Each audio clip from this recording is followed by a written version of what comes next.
হে good morning, very very good morning. কেমন আছো তুমি? তোমাকে আবারও মোস্ট ওয়েলকাম জানাচ্ছি স্বপ্ন উড়ানের আরো একটি ইন্সপায়ারিং মোটিভেশনাল ভিডিওতে। আমি তোমাকে এখন এই ভিডিওর মাধ্যমে অনলি 7 ডেজ চ্যালেঞ্জের সম্পর্কে যে 7টি কথা বলতে চলেছি। যদি তুমি এই 7টি কথাকে তোমার জীবনে কাজে লাগাও তাহলে তোমার জীবন অনেক উন্নতি হবে। যদি কাজে লাগাও তাহলেই হবে, আর নয়তো একদমই হবে না। ভিডিও শুরু করার আগে একটি কথা বলে নিচ্ছি।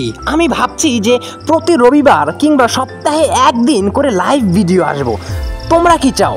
যদি তোমরা চাও যে আমি লাইভ ভিডিওতে এসে তোমাদের প্রশ্নের উত্তর দিই তাহলে প্লিজ নিচে কমেন্ট বক্সে লিখে জানাও তোমার মতামত। দেখো, আমি তোমাকে এখন যে 7 দিনের চ্যালেঞ্জের সম্পর্কে বলবো, এই 7 দিনের চ্যালেঞ্জ যদি তুমি পূরণ করতে পারো তাহলে ভেবে নেব you are a champion in your life. Number 1, wake up at 5 AM। প্রতিদিন তোমায় ভোর 5টায় উঠতেই হবে, যেভাবেই হোক 7 দিন তোমাকে চেষ্টা করতেই হবে। তার আগে একটি কথা বলে নিচ্ছি যে এই দুনিয়ার 90% মানুষই খুব সকালে উঠতেই পারে না, আর সেই 90% মানুষদের মধ্যে তুমিও একজন। বলো হ্যাঁ কি না? প্রতিদিন সকাল সকাল ওঠা খুবই ভালো আমাদের শরীরের পক্ষে, আমাদের ব্রেনের পক্ষে, আমাদের চোখের পক্ষে। সকালে ওঠা খুবই ভালো আমাদের শরীরের পক্ষে, তা তুমি ভালো করেই জানো। তাহলে তুমি কেন ওঠো না? হ্যাঁ, এবার থেকে তোমাকে উঠতেই হবে সকাল 5টায়। যদি তুমি ভোর 5টায় উঠতে নাই পারো তাহলে আমি তার সম্পর্কেও একটি মোটিভেশনাল ভিডিও বানিয়ে দিয়েছি, যে ভোর 5টায় ওঠার পদ্ধতি। ভিডিওটির লিংক আমার ডেসক্রিপশনে দেওয়া আছে, তুমি গিয়ে তা দেখতে পারো। নম্বর 2, ডেইলি 30 মিনিট ওয়াক। তোমাকে প্রতিদিন সকালে অন্তত 30 মিনিট করে হাঁটতে হবে। শুধু সকালে যে হাঁটবে তা না, তুমি যখন ইচ্ছে হাঁটতে পারো কিংবা সন্ধেবেলাও হাঁটতে পারো, কিন্তু আমাদের শরীরের পক্ষে সব থেকে গুরুত্বপূর্ণ একটি সময় হলো সকালবেলা ব্যায়াম করা, সকালবেলা হাঁটা, দৌড়ানো ইত্যাদি। এক কথায় হাঁটাহাঁটি করার জন্য, ব্যায়াম করার জন্য, দৌড়াদৌড়ি করার জন্য সকালবেলায় হচ্ছে সব থেকে বেস্ট টাইম। নম্বর 3, ডেইলি রিড 10 পেজেস। তোমায় প্রতিদিন বই পড়তে হবে, কমপক্ষে 10 পৃষ্ঠা কিছু না কিছু পড়তে হবে। যদি তুমি স্টুডেন্ট হয়ে থাকো তাহলে তো তোমার কাছে কোনো ব্যাপারই না। নম্বর 4, ডেইলি রাইট 200 ওয়ার্ড।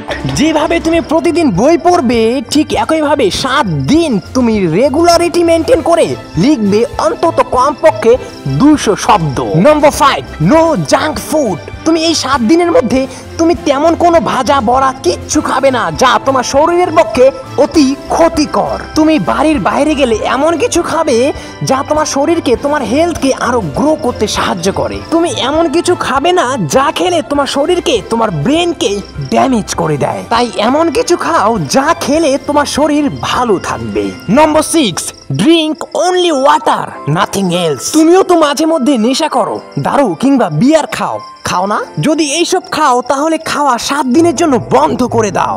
7 দিন শুধু জল খাও। এক কথা, এই 7 দিন তোমায় নিজেকে খুব সতর্কভাবে রাখতে হবে। একমাত্র তাহলে তুমি নিজের মধ্যে কিছু পরিবর্তন দেখতে পারবে 7 দিনের মধ্যেই।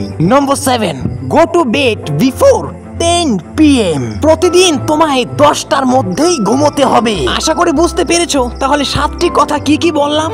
Walk up at 5 AM, daily 30 minute walk, read to 10 pages, write a 20 word daily, no junk food, drink only water, nothing else, go to bed before 10 PM। বেশি চ্যালেঞ্জ দেওয়া হয়নি তোমাকে, মাত্র 7 দিনের চ্যালেঞ্জ তোমায় দেওয়া হয়েছে। এই চ্যালেঞ্জটিকে তুমি কি অ্যাকসেপ্ট করেছো? যদি অ্যাকসেপ্ট করেই থাকো তাহলে নিচের কমেন্ট বক্সে লিখে জানাও yes I accept your challenge. আমিও দেখি যে কয়জন এই ভিডিওটি কোনো মতন দেখেই কোনো গুরুত্ব না দিয়েই বেরিয়ে যায়, আর কয়জন ভিডিও দেখে কমেন্ট বক্সে সাহস দেখিয়ে চ্যালেঞ্জটি অ্যাকসেপ্ট করে যায়। দেখি কয়জন সাহসের পরিচয় দিতে পারে আর কয়জন অলসতার পরিচয় দিতে পারে।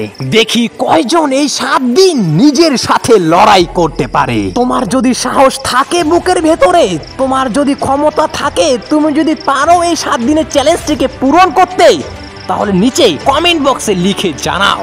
আমি আছি তোমার সাহসী কমেন্টের অপেক্ষায়। আমি হিমন দত্ত, আর তুমি দেখছিলে স্বপ্ন উড়ান মোটিভেশনাল ইউটিউব ভিডিও। যদি তুমি এখনো এই চ্যানেলটিকে সাবস্ক্রাইব না করে থাকো তাহলে তাড়াতাড়ি সাবস্ক্রাইব করে আমার পাশে থেকো। আমিও আছি তোমার পাশে। ভালো থেকো।